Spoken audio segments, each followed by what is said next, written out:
it working? I hope it is because I am live right now. Let's see if it's working.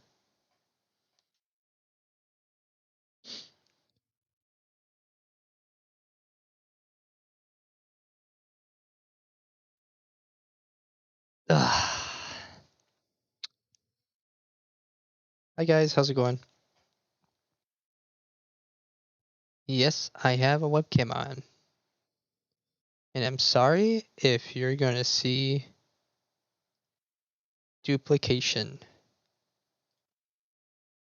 Because it won't let me capture it. So here we go. Here, you can see Infinity. There you go.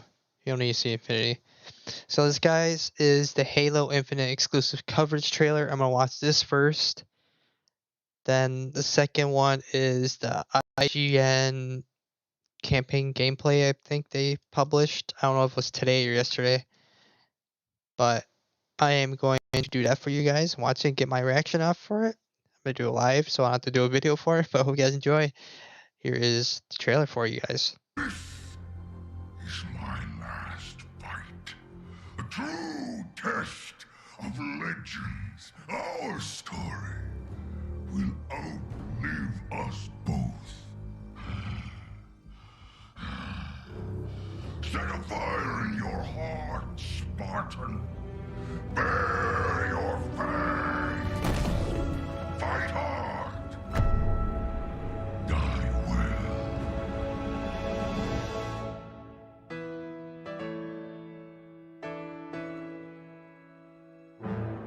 I did not like what he said there.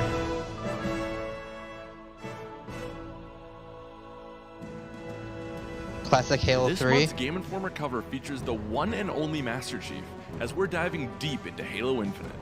To celebrate the upcoming release, we're rolling out new 4K looks at the campaign, exclusive interviews, a classic rapid fire featuring Joseph Staten, head of creative at 343, and so much more. Be sure to hit the subscribe button on YouTube to stay up to the minute with all the latest Halo news, and for more, be sure to head over to GameInformer.com/Halo Infinite. Thanks, and we hope you enjoy our latest cover story.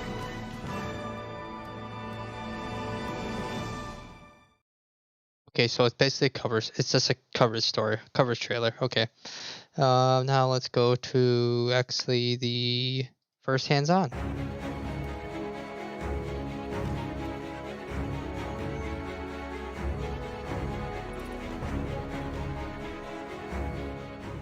The biggest surprise I had coming out of my few hours of playing Halo Infinite's campaign wasn't the delightful exploration nor the incredibly fun gunplay. Instead, it came down to the characters. Halo Infinite sees the legendary Master Chief once again. Wait. My few hours of playing Halo Infinite's campaign wasn't the delightful exploration nor the incredibly fun gunplay. Instead, it came down to the characters. Is that the Hydra launcher? That looked like the MA5B, but no, it's the Hydra launcher. Oh, I didn't realize it looks like that. Oh, come on. Okay. Well, you saw a quick glimpse of it, guys. But I'm gonna continue forward. He's again tasked with saving the universe from yet another threat, and after 5 major campaigns, the Chief seems tired. He's a man of few words, but his movements and responses are heavier than I've seen before. This is Chief without Cortana. His subtle yet distinct change is far from a bad thing, though. If anything, Master Chief's forlorn demeanor that he sets aside to get the job done is a great indication to me that Halo Infinite's story is intended to be a more impactful adventure.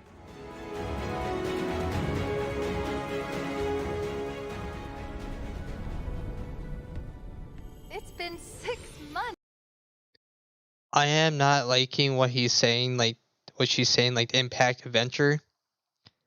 Because what it sounds like, this is going to be Chief's last game or story, which is making me sad right now. But let's continue watching, see if we find any more reactions. There's Cortana 2.0, the weapon. Where have you been? What happened? Where is Cortana? Chief's stern determination is also wonderfully contrasted to his new AI companion's bubbly enthusiasm and his pilot rescuer's anxiety and weariness. Given developer 343 Industries' failure to give Locke the faintest hint of a personality or motive in Halo 5, and the game's generally lackluster story, this was a relief. No. Not then! Not again! We need to run! I need a weapon. Weapon? This is all I've got. I wonder what he means by not them again. And also the famous Master Chief saying, I need a weapon. Oh, goosebumps. And the only weapon he has is the pistol. Okay, that's fine. It's enough. Halo Infinite's contrasting characters aren't the only things to look forward to, though. Rewarding exploration infused with Halo's DNA and genuinely challenging combat could be relief in today's open-world game extravaganza, where many worlds are packed to the brim with chores and only a few offer meaningful adventures beyond their main path. If things continue the way I played in my 4-hour hands-on time, I think Halo Infinite could fall into the latter. That's not to say there aren't some essential elements of Halo Infinite I'm curious to see if 343 can pull off, like Chief's storyline with Cortana. For now, what I played in my preview session has left me even more eager for Halo Infinite's December 8th launch. Okay guys, you see it right there. She said December 8th. It's December 8th, not freaking November 15th, whatever people saying. It's November 8th. I hate when people say it's coming out soon, like in 5 days or 4 days. I hate that. It's December 8th. Ugh. Thank you for clarifying, because people are freaking getting on my nerves and say it's December 8th, or not December, it's November 15th or something like that. No, December 8th, because Google never fixed their release date time. Thank you for clarifying. I almost spit my monster. We can echo 216. Can you hear me? This is UNS.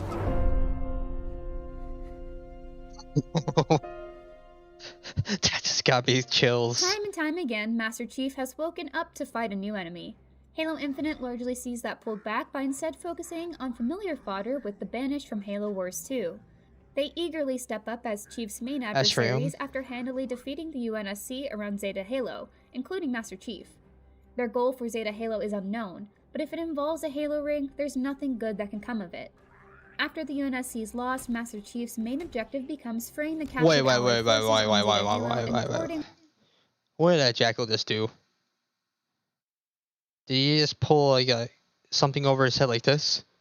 After the UNSC's loss, Master Chief. What the? I mean, they used to go like this on the side, but now they're going like this? I mean, I see what they're trying to do here. Less body to hit. Only thing you can hit is basically his feet. But I don't know. We'll see how it is in Halo Infinite when it comes out. Chief's main objective becomes freeing the captured Allied forces on Zeta Halo and thwarting whatever the Banished are planning. I am Eshelon, War Chief of the Banished. This is my world now. Cortana was presented as a mystery rather than as a primary antagonist in what I played. What happened to her after Halo 5 and whether or not she's been truly destroyed is unknown. This crucial conflict seemingly takes a backseat to the larger fight with the Banished, though it is intertwined somehow.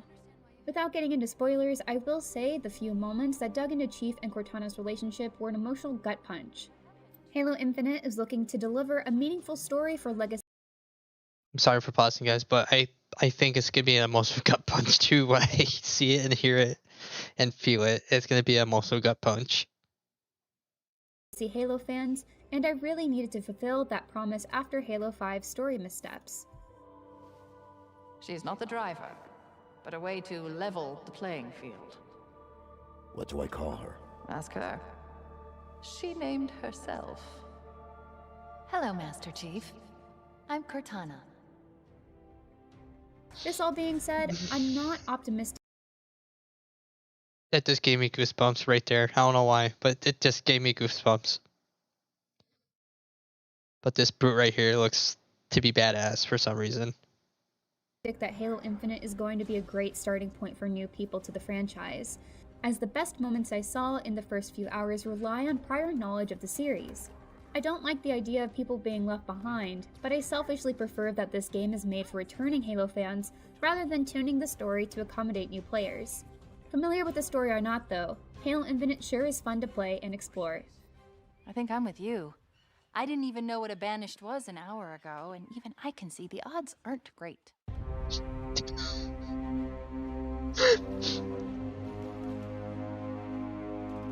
Okay, now we're gonna talk about the open world.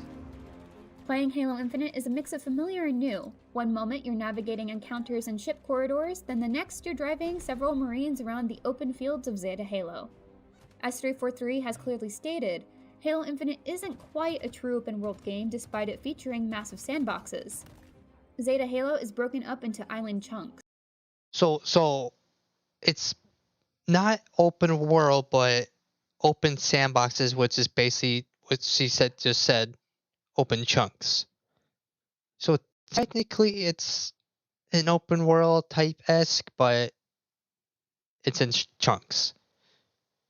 Okay, that's clarified more for me. Land masses can be connected by bridges, and Chief can eventually call in things like a wasp to fly around anywhere after they're unlocked. So eventually we may get to freely explore unlocked areas, but our range will be limited and more focused at first. Zeta Halo is littered with UNSC camps called Forward Operating Bases that were claimed by the Banished after the UNSC lost the big fight. Clearing a base and reclaiming it replaces the Banished with Marines. Even better, cleared bases convert to instant fast travel points and earn you Valor. Worry not. Valor isn't some sort of spendable currency. It's instead a point-based tracker of how much ground the UNSC has on Zeta Halo. The more Valor you have, the better backup and gear you can call in. As far as I could tell, earning Valor and reclaiming the Broken Ring is entirely optional. Let's go back to that actually. Okay, let's understand. This is a good concept. Because right here is how many Valor points you have. And I kind of like it. How much land you take and how much objectives you take for the UNSC. More stuff you get, which sounds nice. Like, okay, next upgrade is the assault rifle, the MA5B. Then you get the Marine with the MA5B. Then you get the Razorback. Then you get the Frag. Then you get the Bulldog. Then you get the Marine with the Bulldog. Then you get the Warhawk.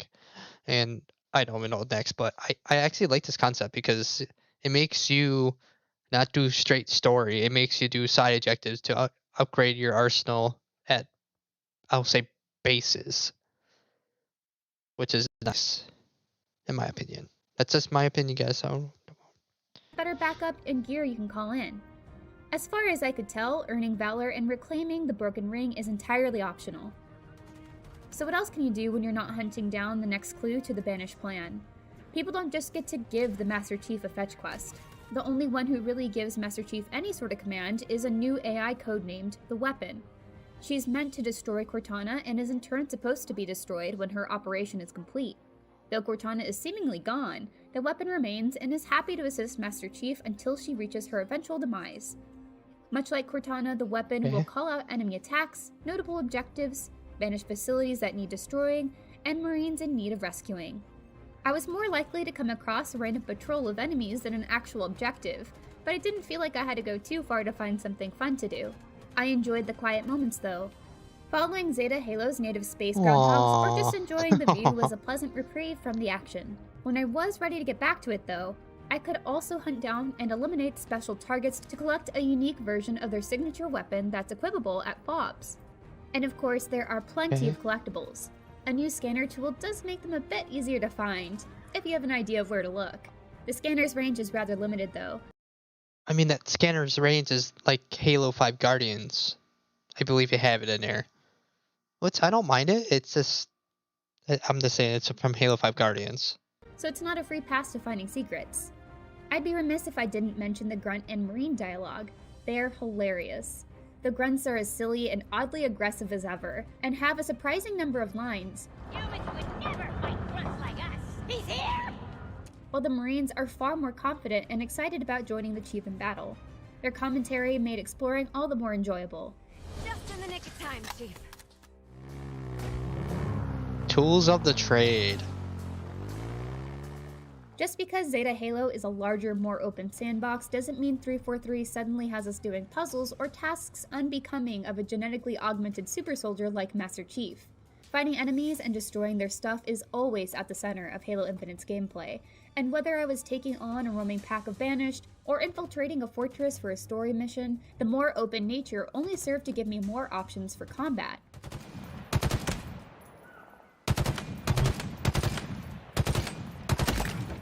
If you've had a chance to check out either of the multiplayer test flights, Halo Infinite's excellence in weaponry should come as no surprise. The campaign introduced me to other interesting weapons we've yet to see in multiplayer, like the Disruptor, a small shock pistol that doesn't do too much immediate damage, but deals out pain over time. The equipment we've seen in multiplayer unsurprisingly takes on a more powerful form in the campaign. Each of the 5 equipment options, grapple shot, shield core, threat sensor, drop wall, and thruster, can be upgraded with a collectible called Spartan Cores. Like most of the open world elements, finding the Spartan Cores and upgrading equipment is optional. Master Chief won't start the adventure with all equipment either. You'll find new tools to play with at specific story beats. Lacking a piece of equipment doesn't necessarily mean you're blocked off from certain areas from what I saw, but getting to or taking on difficult encounters might be more manageable should you have more equipment.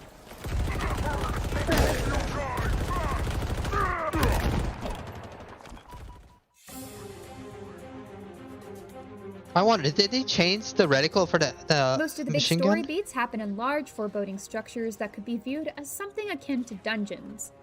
These offer a more classic Halo experience.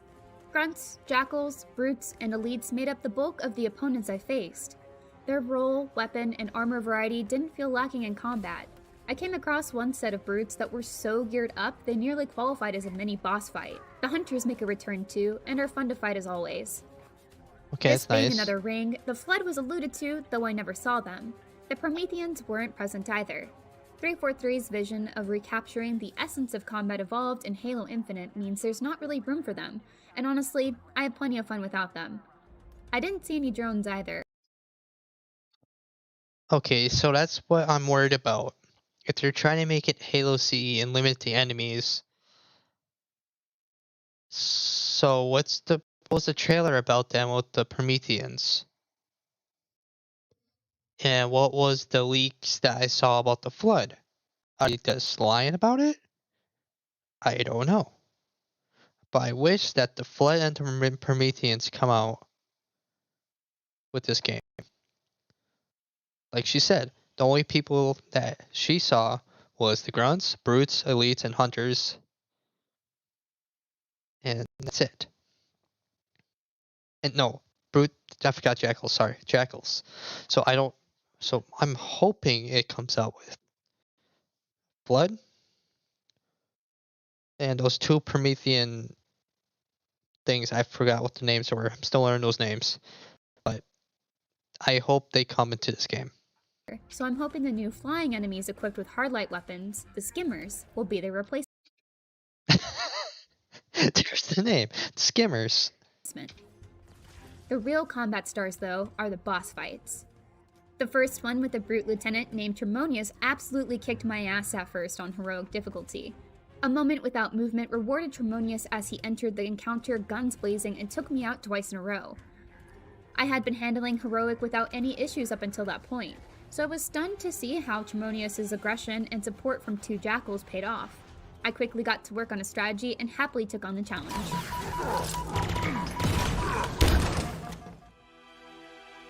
On the right track. I have thus far only explored a fraction of Halo Infinite, though the map isn't as large as something you'd find in an Assassin's Creed. Far from it, I'd say. What it does hold seems to offer something more curated with excellent combat at its heart. The story part is what I'm most curious about now. 343 needs to stick the landing in the plot department, especially with regard to giving us a satisfying resolution to the Chief and Cortana's relationship. If they can finally deliver that well-rounded classic Halo experience, then they'll have successfully and definitively made Halo their own. For more on Halo Infinite, check out our exclusive reveal of the new Strix multiplayer map, and stay tuned all November long for more IGN First coverage on Master Chief's latest adventure.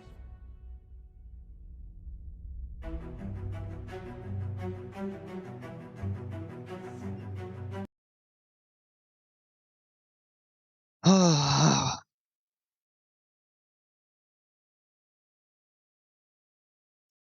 what are you guys' thoughts on the campaign?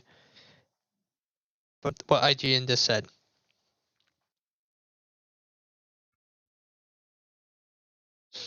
I mean, I'm not disappointed. I'm freaking astounded and ready to play this game. I just want your guys' thoughts about this.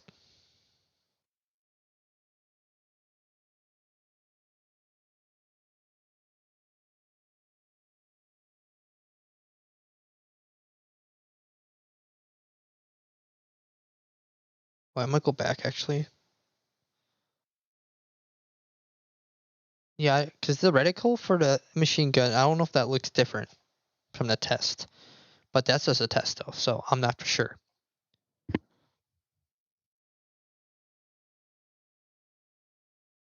The Spartan Core idea is pretty nice. Something new.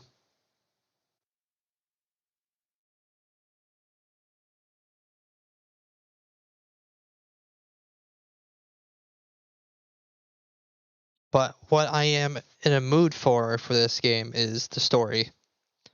How it continues after Halo 5 Guardians.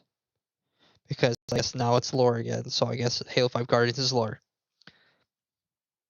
But I hope you guys enjoy this reaction live stream. I know it's been freaking short, but I wanted to become a video. And guys, I have the Road to Infinite series all to the 24th of November. And I'll be posting videos here and there of me just playing some Halo MCC until then. And doing some shorts. So I hope you guys enjoyed the stream.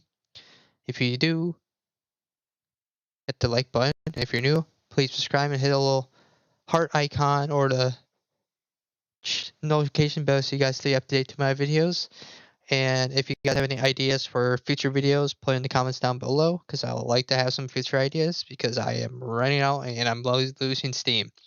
So hope you guys enjoy. If you guys love Halo Infinite, you know what to do. As always, guys, see you guys in the next one.